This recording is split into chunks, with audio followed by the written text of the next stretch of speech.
Now, if you look at what has happened, they came into office during the general election saying they weren't going to be putting up taxes left, right and centre.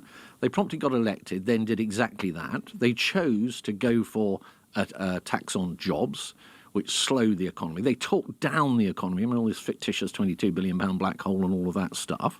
And surprise, surprise, they killed growth, which was the big thing that they were there to deliver.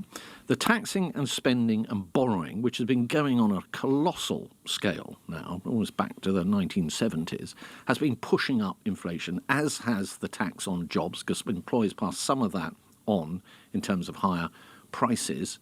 And that in turn has kept interest rates higher for longer, which has meant that the servicing costs on our debt, growing debt under this government, has reached the point where it's costing about £100 billion a year just to service our debt. That's twice what we spend on defence.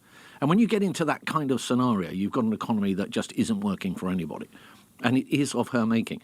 Now, you build a resilient economy, one of the things to do is build in lots of fiscal headroom against your fiscal targets. Well, she loosened her targets and then went for a finest sliver of headroom against them. Under 10 billion, yeah. 9.9 billion, correct. In terms of the public finances. Now, she blew the whole lot from last October, that budget. That's why she had the emergency budget recently to repair that hole.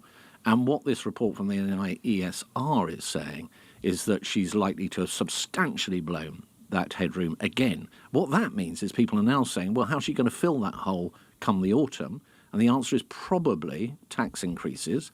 What does that do to businesses trying to plan for the future and work out whether they should be investing or taking people on if you're worried about a further clobbering with tax increases in the autumn? That's the mess that she's got herself into.